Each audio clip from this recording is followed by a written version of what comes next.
Lo habíamos anunciado, vamos a hablar de violencia en el deporte. Estamos con Antonio Sánchez Pato, que es el decano de la Universidad Católica de Murcia, en España. ¿Qué tal, Antonio? Buenas tardes. Buenas tardes. Gracias por haber venido. Un placer estar aquí con vosotros. Estuviste ayer en la noche dando una charla sobre la violencia en el deporte, factores determinantes y medidas de prevención. Y dicho así, en esa frase parece que están todas las respuestas allí. No sé si es tan fácil de tener las respuestas a un problema tan complejo.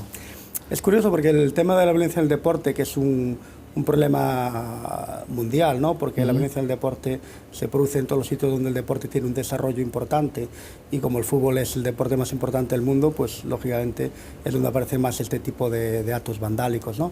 Pero tiene peculiaridades culturales. No es lo mismo la violencia en el fútbol en España o en Italia, en Brasil, en Argentina o en Uruguay. Lo que pasa es que está muy estudiado el tema. Quiero decir, teóricamente conocemos perfectamente todos los factores condicionantes por qué se produce.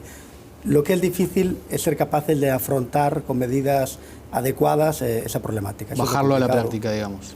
Eso es lo difícil, porque realmente no hay un único factor. Si hubiese un único factor, entonces la cuestión es como si hay un percutor. Desarmas el percutor y ya está, ¿no? Por ejemplo, pues está claro que la gente que bebe alcohol pues es más violenta. Pues con que no entre nadie con alcohol parecería que está solucionado. Pero no, los perfiles son mucho más complejos. Entonces yo creo que hay que volcarse más hacia las medidas educativas y preventivas, y pensando en que eso hay que resolverlo a medio y largo plazo.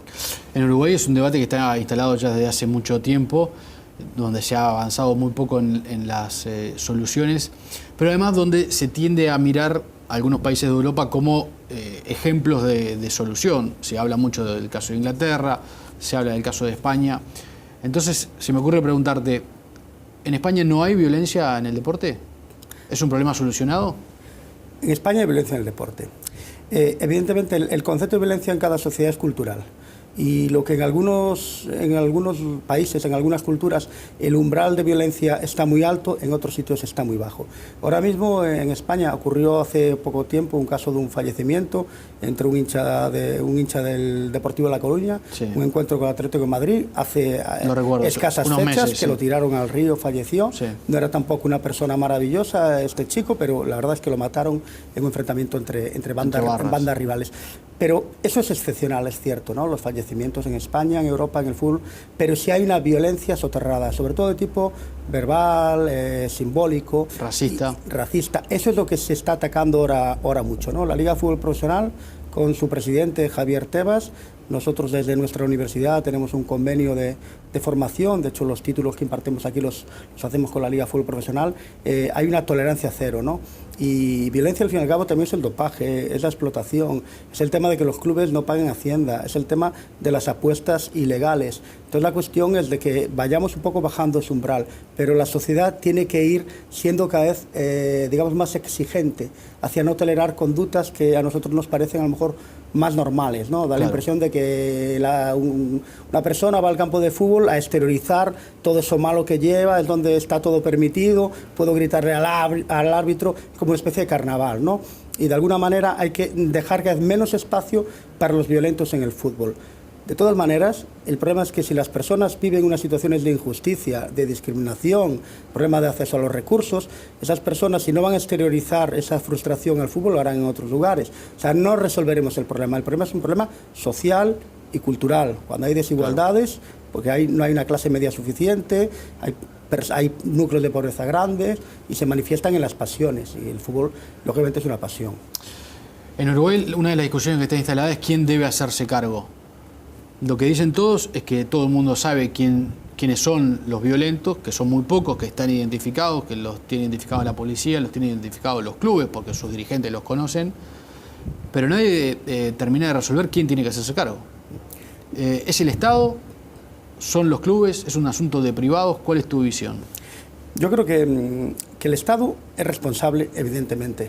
Siempre, ¿no? Es un responsable incluso subsidiario ante cualquier cuestión, porque tiene que garantizar las condiciones de convivencia en una sociedad. Otra cosa es que las iniciativas, el Estado sea quien las aborde, quien las exija, y otra cuestión es quién tiene que pagar, ¿no? Por ejemplo, en España ya hace mucho tiempo, cada vez que hay un partido de alto riesgo, eso genera unos gastos policiales muy grandes, y eso debe pagarlos el club, porque el club está haciendo negocio con ello. Entonces tiene que haber una colaboración. En Europa los clubes privados, imagino que aquí también tienen una policía privada muy fuerte de seguridad en el propio estadio, ¿no? Entonces tiene que haber una cofinanciación, pero el Estado en último término es el responsable, porque tiene que garantizar que el ciudadano vaya a un espectáculo con unas condiciones y unas garantías, pero al mismo tiempo el Estado tiene que exigir a esa instalación, ese club deportivo, que vele por las condiciones, ¿no? Pues el control en acceso, que la gente pues no lleve botellas cerradas, que la gente no lleve objetos contundentes, armas de fuego, etcétera, que no haya un movimiento de personas dentro de la grada, o sea, que hay una corresponsabilidad. Pero yo creo que el Estado tiene que tomárselo muy en serio. Te cuento algo que no sé si te has enterado, pero el año pasado el gobierno retiró la policía de los estadios de fútbol durante un tiempo. Dijo que después de un problema con hinchas, dijo, nosotros nos retiramos, sigan haciendo el fútbol, pero nosotros nos desentendemos del asunto. Obviamente eso hizo caer al sistema y no se jugó el fútbol, ¿no? Eso es lavarse las manos. No me parece tampoco la medida más adecuada. Si lo que se busca es una medida de presión frente al club, pues puede, bueno, al fin y al cabo es un pulso que tienes con una entidad, ¿no? Con una entidad privada. Pero aquí al fin y al cabo hay que pensar que un espectáculo deportivo no deja de ser un encuentro entre personas, entre ciudadanos, que deben de vivir ese ocio de la manera más saludable posible. Y tenemos que intentar que puedan ir no solo esos vándalos, que además tienen un efecto de atracción, cuanto más vándalos van porque les gusta esa gresca y esa rivalidad, pero no, tiene que ser un espacio donde puedan ir las mujeres, los niños, las familias, pero si no hay seguridad no van a ir, pero no podemos dejarlos a su suerte, está claro que no podemos dejarlos a su suerte, o sea, el Estado tiene que intervenir, pero no son las medidas policiales de orden y castigo que eran muy famosas en los años 60 y 70 en Inglaterra, tampoco solucionan ese problema, porque lo que hay que hacer es educar, y curiosamente educar a través del deporte. Yo creo que aunque en el deporte profesional, en nuestro caso el fútbol, pero por ejemplo en Estados Unidos y en Canadá es el hockey sobre hielo, ¿no? O sea, en otros países, otras culturas, otros deportes donde hay grandes sentimientos de pertenencia, grandes núcleos de personas que van a ver esa actividad, y porque se está jugando un poco con los sentimientos, el ganar, el perder, pues al final esa pasión puede dar lugar a situaciones conflictivas, pero tenemos que pensar que el deporte no es el problema, el deporte al revés, es educativo, hay que educar en clubes, en iniciación, en la cantera, hay que educar a los niños, hay que educar a los padres, y hay que también imponer de alguna manera medidas a los clubes para que no apoyen a esos radicales, claro, que muchas veces esos radicales son los que hacen pues que por ejemplo la bombonera pues genere ese caldo, claro, ¿no? Claro. En todos son los funcionales países, muchas veces a los intereses de los clubes. Y eso no debe ser así. En España hay un caso muy conocido, Laporta, el que fue presidente del Barcelona, que acaba de perder recientemente. Tuvo un lío grande con los hinchas. Pero él se enfrentó directamente cara a cara con ellos, porque sabía que en el fondo el club, para que sea grande, tiene que venderse fuera, tiene que tener una buena imagen, y el club no son muchas veces algunas de esas personas. Ahora, esas personas radicales hay que darles una salida, porque esas personas tienen que tener algún medio social para desarrollarse, a veces núcleos de pobreza, de marginación, que no podemos mirar para otro lado, porque claro, al fin y al cabo son también ciudadanos y personas. Ahora, nosotros. Prohibirles entrar al espectáculo es una medida que hay que hacer. Muchas veces cuando hay radicales identificados, ultras identificados en un partido de alto riesgo con otra hinchada, por ejemplo en España, se les prohíbe y se los custodia para que no puedan ir al campo de ninguna de las maneras.